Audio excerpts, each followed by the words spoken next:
Hello everyone, welcome to my session today that we'll be talking about taking your security to another level.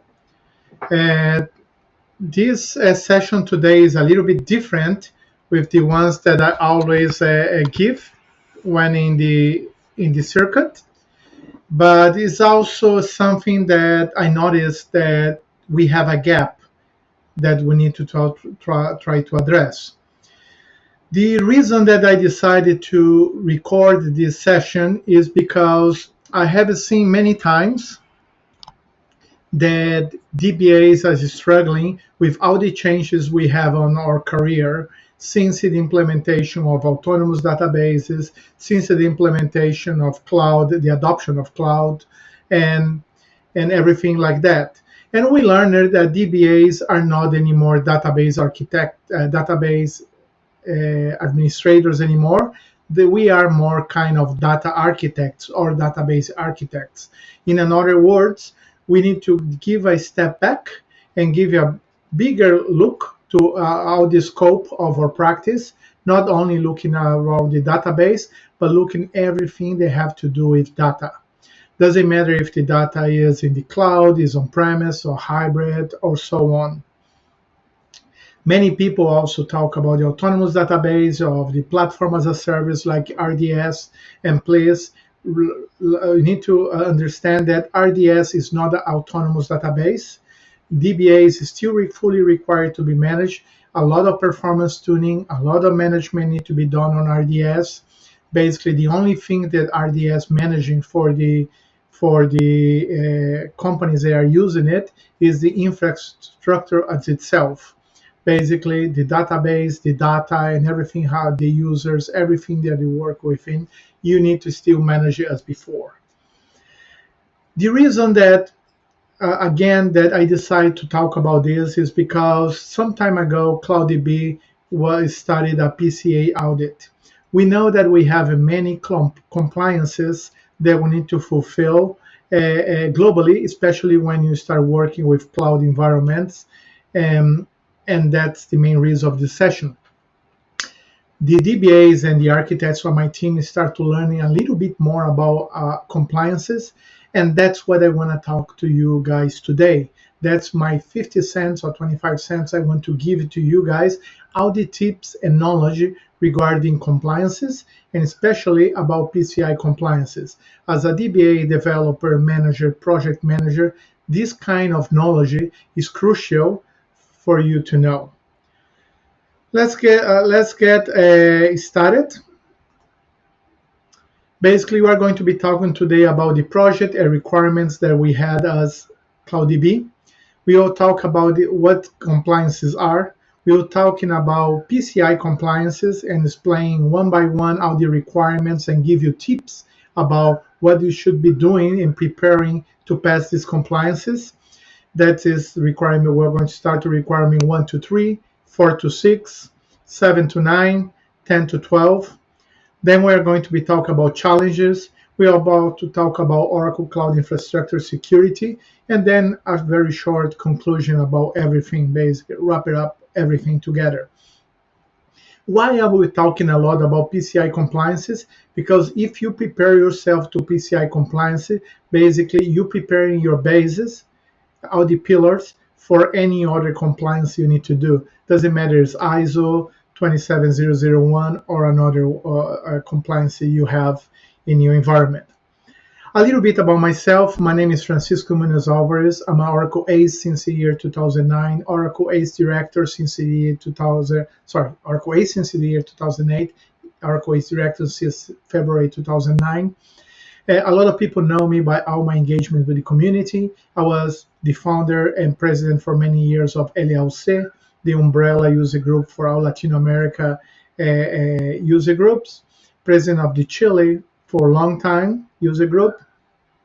Founder and creator of the OTN tours, now called Groundbreakers tours around the world, and helping to establish most of the Groundbreakers tours around the globe. Also responsible for the Asia Pac that you guys are participating right now. And I also a president of APAC UC, the umbrella user group for Asia Pacific, president of the New Zealand Oracle user group, Singapore Oracle user group, and also the Independent Australia Oracle User Group. As you can see, I'm very active with the user groups around the world. Also, apologies. Also very well involved also to supporting other user groups around the world.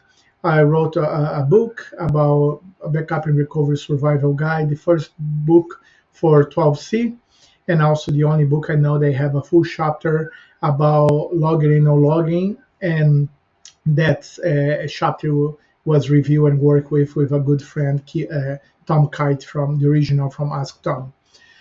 What else more about me? I frequently speak in conferences around the world. I have spoken in more than 400 sessions, over 42 countries around the world, and I'm the president, CEO of CloudDB, the company that basically do managing professional services 24/7 around the globe, with many of our community leaders working with us. But that's enough about me and enough about CloudDB. We are not here to listen about that. Let's get started. The first thing I want to show you guys is something very simple. I want to talk to you about some infographics that we have developed with CloudDB about security. And I think so that's a good starting point to talk to you guys, and you'll see why we're talking so heavily about security at the moment. Let's talk about 12 data loss statistics that every business should know about. Number one, near 60% of production databases does not have a disaster and recovery solution in place. And this 60%, 86.49% of them will like to love to implement one disaster recovery solution. 72.22% of companies with a disaster recovery in place had never tested before. Can you imagine that? You have a disaster recovery in place, but you don't know if it works. Nobody tested, nobody documented, and incredibly, as you see, 72.22% do that, and it's very common. Number three, nearly 40% of companies do not make use of logical backups to protect their data. That basically says that if you need to recover a small table, a fraction of data, or anything very simple, most of the time the companies need to go to full backups, recover a database completely, and then extract the data, making lose a lot of time. And remember, when you have an incident, is affecting generally your business availability, and that's making your business lose money. Consequently, time is money. That means if you have a simple logical backup together with your physical backups, you can have access to data faster and reduce the downtimes of business continuity or business availability being affected. Number four, roughly 30% of companies resist to do a periodic recovery test to ensure their data is recoverable and their backup process is appropriate to their needs. Who know me for a long time know about my tips and best practice for DBAs and my backup and recovery sessions. And something that I always tell the people is to be proactive. Always test periodically your recovery, recoverability and your backups. Why? Because when you go through a full restore and recovery of your database, you can document it, you can test your skills. That way, you can also ensure that your backups are working properly. And next time your manager asks you, Francisco, how long it will take you to fully restore your production database if we fail today, I can easily tell you, it takes 3 hours and 45 minutes, but give me 4 hours and a half in case of any incident. You look a lot more professional, more secure of yourself, because you really know what you're doing. And what's best, if you rotate this exercise with everybody in your team, everybody will have the knowledge to do this in case of an incident. They will not be bothering you in the middle of the night of a Friday night or a Saturday early morning or Sunday or weekend or holiday, because you are the only one they know how to do. And what's even better, everybody's testing the backups at the same time, and everybody can give their input to the technique and the documentation to make it, let's see, from 3 hours 45, they were able to reduce for 2 hours 30 to improving that technique, because 2, 3, 4, 5 brains think better than one. That means the periodic testing of your backups is something that is very useful for everyone. Number 5, 22% of companies do not trust their database backups, and that's incredible. How is possible that people not even trust their own technique in backups? I have a boss in the past that they told me that his backup and recovery technique was his CV that he has in his first drawer, because at the moment they have a full disaster, he will need to take his CV and look for a new job. A lot of people work that way. Number 6, it's predicted that by 2025, cybercrime will cost the world 10.5 trillion annually. Can you imagine that quantity of money? Number 7, 60% of small business, they are victims of a cyber attack, go out of business within 6 months of the case. Number 8, on average, small business experience 8 or more hours of downtime during a breach. And what's worse, with number 9, the average cost of downtime is up to an average of $11,600 per minute. If you take that even further, the average for a small company per hour, it's around $8,000, $75,000 for a medium company, and a larger organization can lose up to $700,000 per hour in case of an incident. We are talking around $11,600 on average per minute. Number 10, 96% of business experience one outage every 3 years. Can you imagine that? And one outage in the past 3 years is normal. 37% of the small business have lost data in the cloud. And everybody thinks that the cloud is secure and we never lose data. Now, you also need to look after security. Number 12, 30% of business lose data due to a server outage. That continuously happens. That means, as you can see, security is serious and is a lot of opportunities to improvement and to do things with regarding to this topic. All right, let's go to the next part. Let's talk about security in the cloud now. Why I'm talking about this? Because basically everybody knows, everybody now has some kind of workload in the cloud. 2, 3, 4 years ago, basically everyone just had one finger in the cloud. But with the last year or so, with COVID and all that, the change in adoption of cloud have basically exploded. Everybody now have one or more critical environments in the cloud, and the adoption is not about when, is now about are you implemented it properly. The need for cloud compatibility started the moment you start working in the cloud. Consider cloud security a shared responsibility. It's not only the cloud provider responsibility to look after the security, it's shared. You have part of the responsibility, and the cloud provider has that share too. Choosing the proper cloud security framework that will be working with to achieve your best security as possible will depend in depth to understand it of your business jurisdiction and your business requirements, because we have different types of compliance and frameworks we can work with. To facilitate a selection, we have divided the frameworks and standards that may be relevant to cloud security into 3 different categories. One is sector-specific regulations. Number 2 is Securitycentric frameworks. Number 3 is Cloudwell architecture frameworks. We're going to take a look very briefly what each one of them means. Okay, for the industry-specific cloud security standard is basically at the top of an organization cloud compliance. The priority list should be the laws with its geographical jurisdiction and the industry in which your company operated. Failure to comply with these laws can have serious consequences, such as loss of reputation, high fines, and revocation of business license. That's not a joke. Basically, for that kind of compliances and security standards, we have the PCI, DSS, basic credit card and payments regarding one that not only look about credit cards, they look about your identity. Kind of, if you're in the United States, they look after and protect you about Social Security, your personal identification data, that included the date of birth, address, and so on.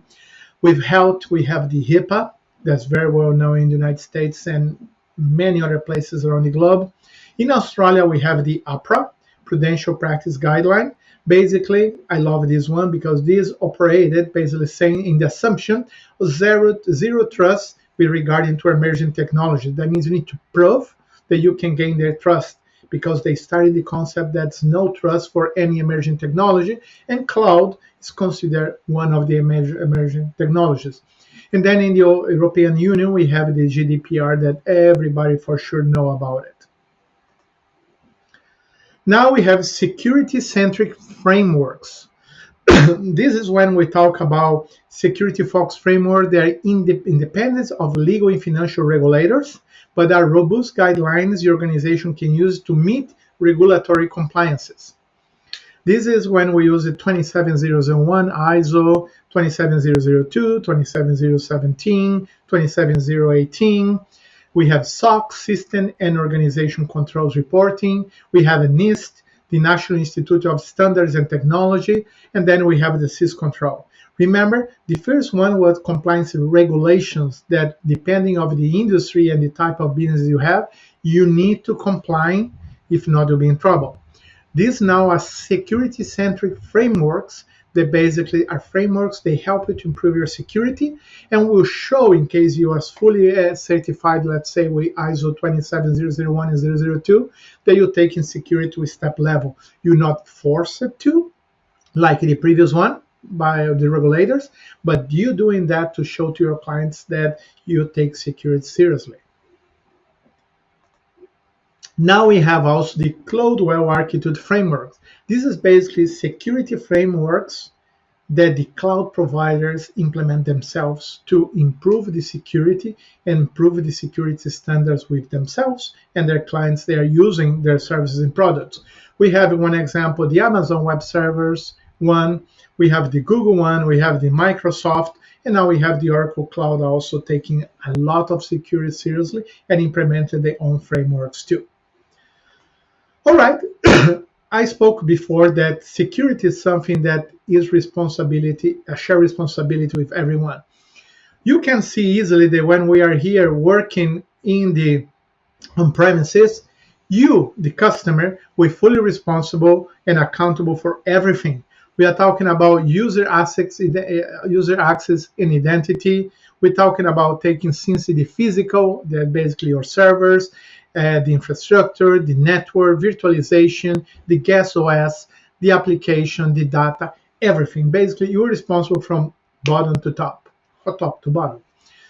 When you move to cloud, you basically have three different adoptions of cloud you can use. You can be using infrastructure as a service, you can use a platform as a service, or you can be using software as a service.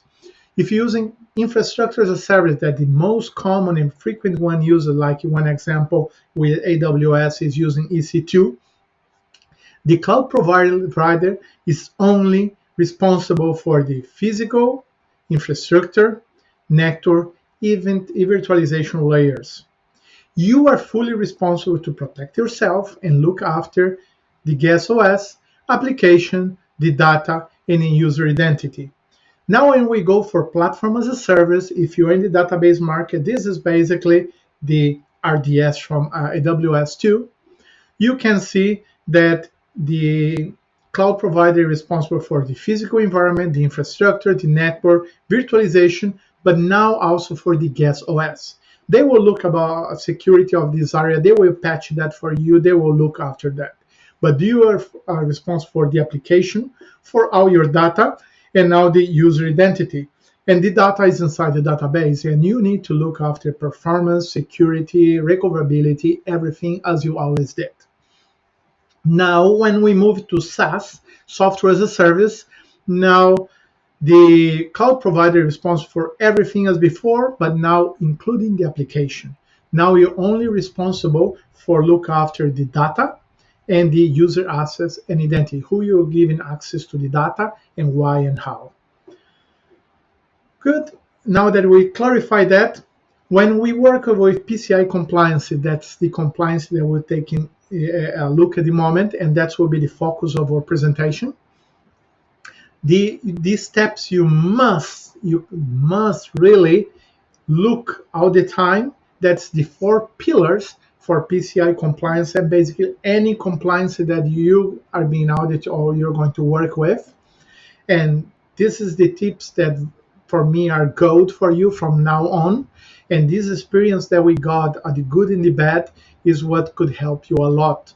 Because as a database architect now, you should know a lot about this too. And this will help you if you're going to have an audit or participate in that audit on the current place you're working, or in the future in a new company, and you have all this knowledge already.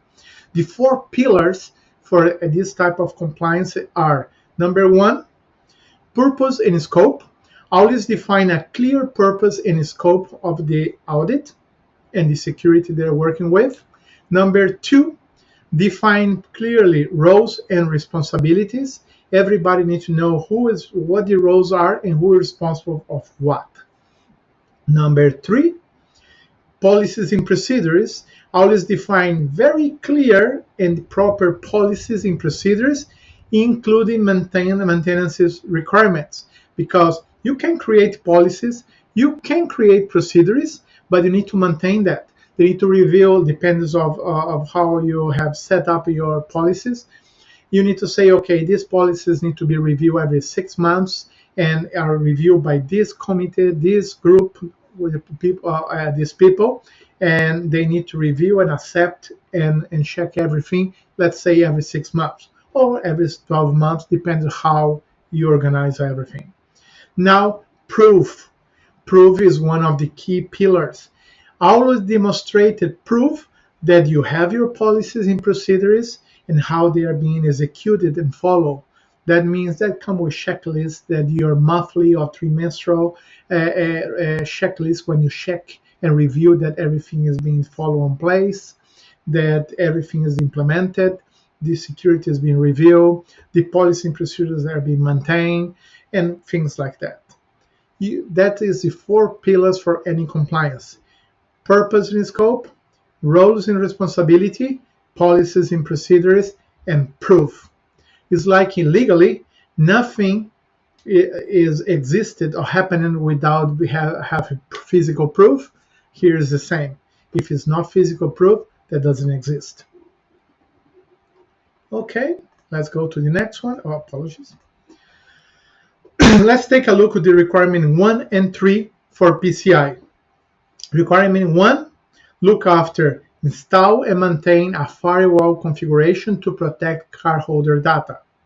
Requirement 2 talks about do not use the vendor supply default passwords and other security parameters.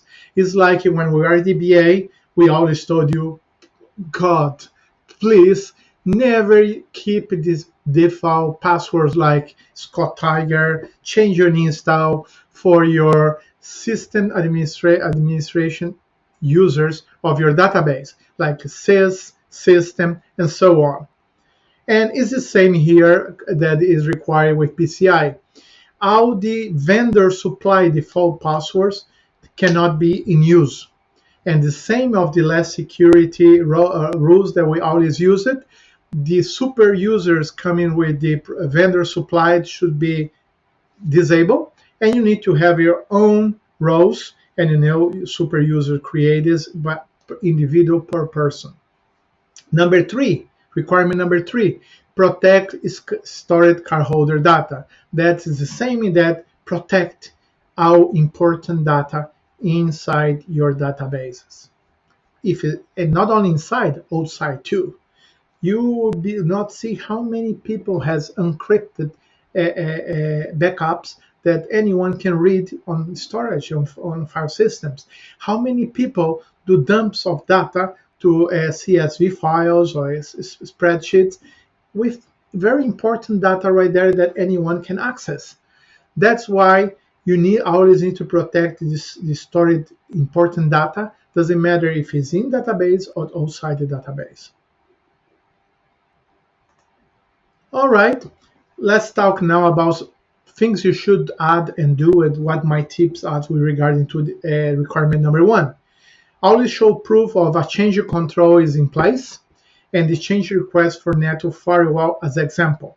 That means you should be using change controls in your environment, and you should have change requests done for the implementation and all the changes that happen in your network firewall to prove that you are using it to the auditors. You should have a network diagram. Doesn't need to be a huge network diagram, something very complicated, but you need to have a basic that you can show to the auditors how your network works. Look, you don't need to do the whole network of your business, only the network of the area that is being audited by the compliances or the auditors you're working with. In our case, for PCI, we audit our operations network. That's the operation networks is the one that work with all your clients.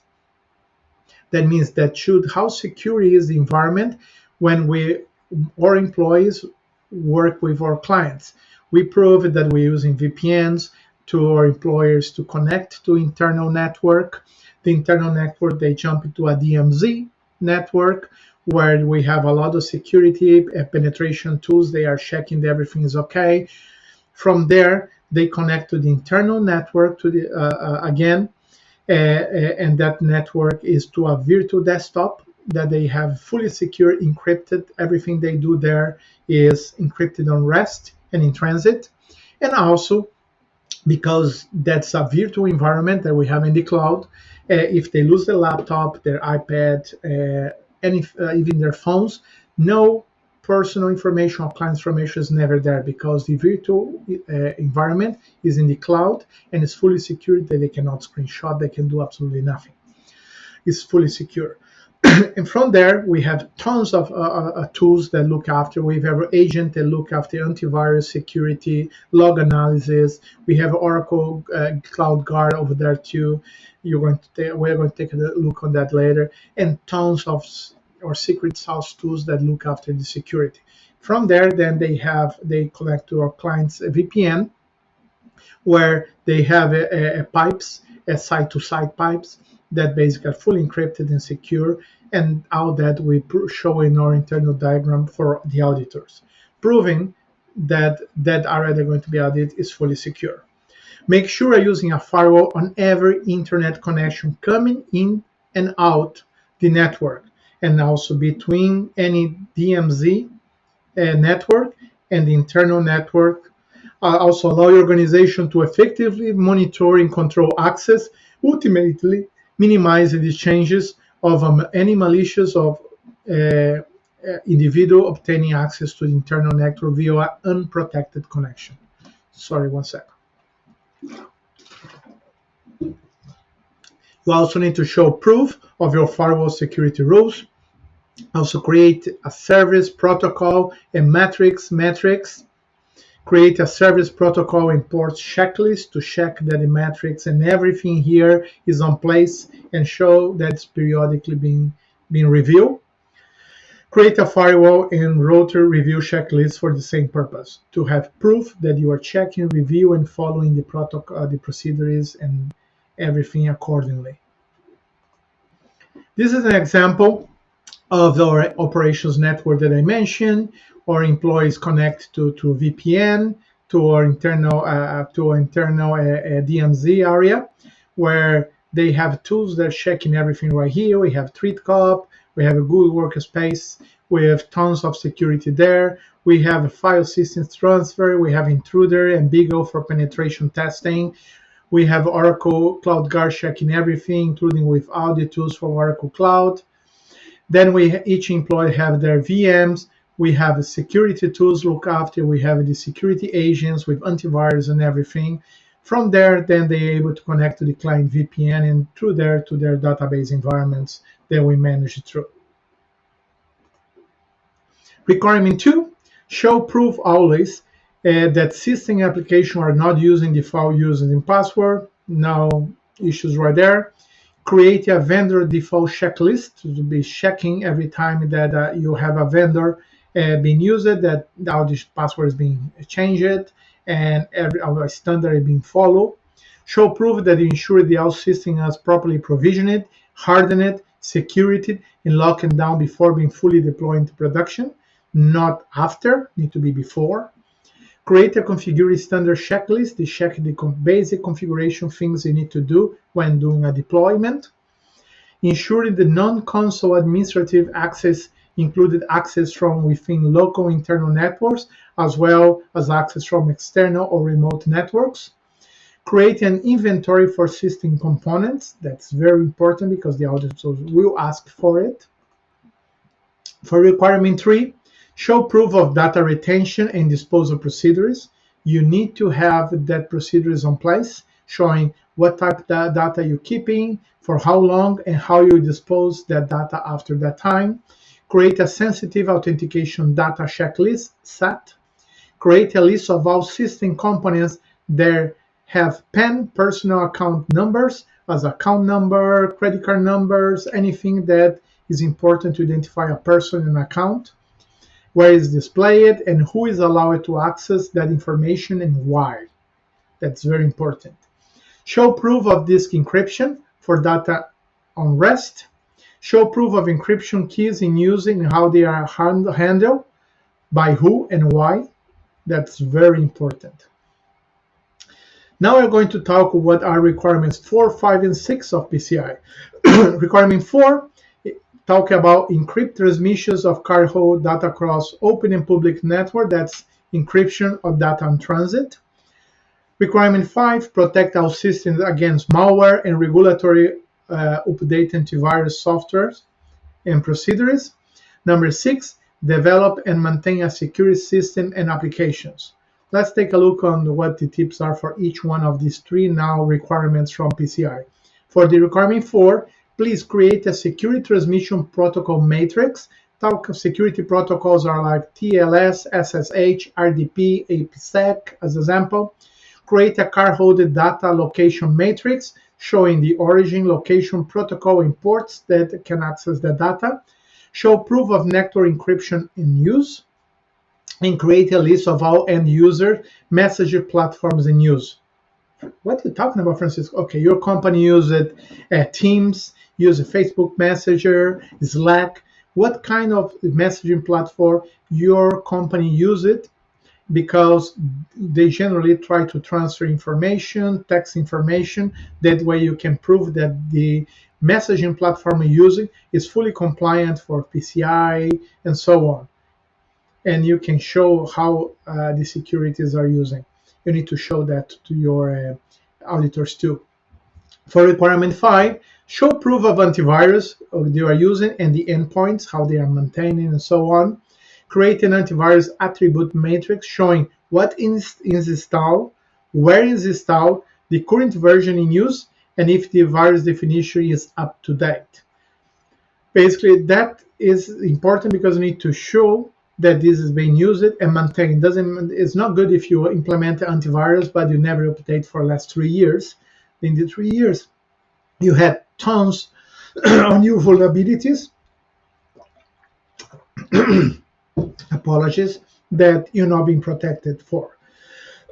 Now, show proof of antivirus dashboard and monitoring. Show that you have a proper dashboard and how you're monitoring the data, like how many infections, if it's something quarantine, updates, if all the endpoints there that you have, and so on. Now for requirement number 6, show proof of your patch management, and who is responsible and when, who is responsible to patch do security patches, one example, for your database, for your OS, and so on. Because if you don't apply that, basically, you are in serious risk of a breach, because every time a provider, let's say like Oracle for databases, create a new security patch, they basically announce all these vulnerabilities and issues they are fixing with that security patch. That means when a hacker identifies that security patch is not applied in the environment, they automatically know all your vulnerabilities and they will exploit that. Create an asset inventory of all companies directly associated with cardholder environment. Create an inventory to all other IT resources not directly associated with cardholder environment. We're covering all bases here. Create a list of online resources for patching, management, alerts, security, and support your uses within your environment. Show proof of how your development code is reviewed and documented by your team. Create a custom application code matrix. Show proof of usage of change control within development deployments. That's very important. Show proof of employees doing a security coding training checklist constantly. That's basically, you have some free ones that I want to show in a moment that give you information, and you can use the checklist to show that your employees, a development team is learning about SQL injections and a ton of more things. Let's take a look at that now. This is a security coding training checklist. That is something free that you can find online. Right here is the link for the PDF and information right there. You can Google for OWASP, or Open Web Application Security Project. Then teach you about injection, broken authentication, sensitive data exposure, XML external entities, broken access control, security misconfiguration, and much more.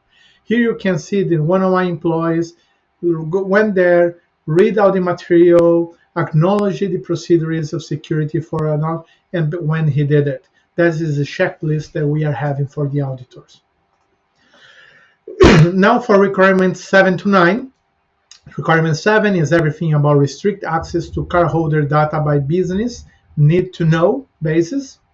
Number 8 is about identify and authenticate access to system components. Number 9, restrict physical access to cardholder data. This is basically, okay, how you do that, who have access to the company, to the data center, and also to your offices. Because we're still finding people, they have a note in a laptop with his password right there to connect to the system, or they have documents with confidential information over their desks, and that needs to be protected too. That's why you need to take the physical access security also seriously. Okay, requirement number 7, create an access control checklist. You have an example of the access control metrics right here. Who is responsible of what and why, basically, and what type of permissions they are giving. Requirement 8, create a user ID authentication password metrics that you have everything documented. Show proof of how your passwords are managed. So security settings, validations, two-factor authentication, etc. We use Google Workspaces. That we also show that Google, we use it all the security strong authentication, including two-factor authentication. How many times attempts a person can try to get access to a system using the credentials, how long they will be locked for in case of violation, who will have the authority to revoke that, and things like that. Create a database access right and history procedures matrix to who had access to what and why, and create a database to and user metrics. Which tools can access your databases, like SQL Developer, Toad, and so on. To the requirement number 9, show proof of how you restrict access to cardholder data, including physical access to data centers, office, like I just spoke at the start. Now, to the final 3 requirements for PCI, requirement 10, 11, and 12. Requirement 10, track and monitor all access to network resources and cardholder data. And number 11, do regulatory tests for security systems and processes. Number 12 is basically when you put everything together from all the 11 previous requirements and maintain a policy that addresses information security for all personnel. Let's take a look more in detail on the tips for requirement number 10. Show proof that audit trails and logs are managed and monitored. Create audit trail checklist to check all is that's done, and you are checking the audit trails. Show proof of time synchronization is in use and maintain. What type of time synchronization you're using, how you maintain, and which environments are using it. Create a list of time synchronization environments and who has access to them and why. create a matrix of people with access to audio trails and why they have access to them, create a matrix of people with access to security logs and events and why, create a review of security log checklist. That's very important too. Now for requirements 11, create a wireless access point checklist, show proof of regular vulnerability scans that are being done, create a matrix of vulnerability scan tools in use it with who is authorized to access them and why, create a vulnerability matrix with ranks, evaluation windows, and remediation windows, show proof of penetration tests are done. You can do it with your own tools, but for PCI compliance, you need to work with one that's accepted by PCI. Show proof of any intrusion detection system and intrusion prevention system is in use. Show proof of a file integrity monitor is in use and that you can detect any weird thing happen to your files on rest, like something was added as a Trojan, ransomware or something can be easily detected, or if a file was mysteriously changed, you can detect that too. Number 12, as I said, this is when you put all together. Ensure to have all policies and procedures documented and how they are used. Create an information security responsibility matrix. Document your formal security awareness program in use and improve of usage by employees, that they need to be looking after that, reading them, acknowledge that they understood and they are implementing and using them in the business. Show proof of security and background check done to employees to see that you have no criminals or people high risk working within your company. We need to show that also to the auditors. Create a list of services provided metrics. Who are all the service providers that you work with, because you have exchanged your information with them. Show proof of incident response plan, that you have an incident response plan and who is responsible to do what, when, and why, and where. Create an incident response response team metrics, that everybody know who is in the response for what and how to contact them, their emails, telephone numbers, everything that you need to contact them in case of an incident. And create a quarterly security review matrix that basically review all your security procedures and everything that's being properly done within your company environments. Well, now we still have a short time for a demo. Let me just come here in this case. Let's try to bring my Chrome here. That's good. We are connected to the Oracle Cloud environment. With Oracle Cloud, we can see that Oracle now have the Identity and Security tab over there. For the people that work with OCI, I see that have matured and grow amazingly in the past few months, 6 months, and is a lot of information, very interesting information that you have right here. They will help you towards compliance and regulatory requirements and any security framework that you want to implement in the environment. You can manage here the user identity groups, dynamic groups, network sources, policies, compartments, federations, and all your authentication settings for security here. You have a Cloud Guard that just like take a look on this, that show you basically a lot of stuff that you need to know. He's basically Cloud Guard is your best friend for security. It show basically one example how your security score, if it's good, bad, excellent, your risk score, that you can see basically more information right here, which kind of problems you have per compartments internally, that you have internally, problem is snapshots. You can see the user activity within your data, where they are coming from. We have the main data centers we are using is the Australian one, United States one, and the Tokyo one. You have pending things that happen, how your score line, trend line is going, how your new problem trend line, if it's going up or down, and also show you recommendations on how to solve the security issues that you have. That means that's a very interesting tool that is your best friend. And let's go take a look more about security. You also can work with security zones, create recipes for your zones, work with a security advisor. You have your web application firewall that you can create policies, network address lists, edge policy resources.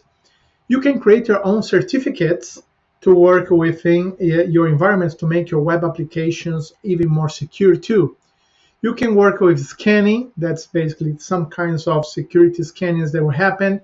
You can basically scan hosts to see if there's any issues, and you can implement that. You can also implement security for ports to do scanning of the ports open on all your environments to detect issues. Let me just come back here. That's the port scan. You can create vulnerability reports per target. You can create your own recipes. These targets will be do this, that, and so on. You can create vaults for security protection. You can work with bastions very easily. And you can also have the audit where you manage all your logs from your environment, your virtual machines, your firewalls, and so on. One secret thing is that a lot of people have no idea about it. I cannot show internally details, but I can show you what they work with. Here you can find a lot of information of like the PCI compliance documents from Oracle Cloud. They show you who is responsible for what in each requirement, what Oracle is responsible for requirement 1, 2, 3 to 12, what you are responsible for from 1 to 12, ISO, what level of security compliance Oracle Cloud Computing has for PCI, and so on. You can find documents for basically all type of compliances and frameworks need to work. For your case, Cyber Essentials, PCI and SOC 2 scoping. You will find for ISMS. You will find for OTCAs, MTCS, for NIST, for ISO 27001, 002, 9001, and so on. It's a lot of security documents that will help you towards achieving a proper compliance or security certification for a framework. If you have any questions, please feel free to contact me at any time through my Twitter handle, Francisco Munoz, or also to my email, alvarez@clouddb.solutions. I hope this kind of short presentation helped you to understand a little bit more about security responsibilities, what a difference between compliances in the market and frameworks available. And if you're going towards PCI, what is your tips and best things to know and do from the whole compliance? Then only will help you to achieve your compliance with PCI, but will help us to achieve any kind of compliance, including the frameworks that you're working with. Saying that, thank you so much for your time. Thank you so much for being here today. Take care and be safe. Have a wonderful day, afternoon, or evening, depending where you are around the world. Thank you. Bye-bye. CloudDB, shaping your new normal.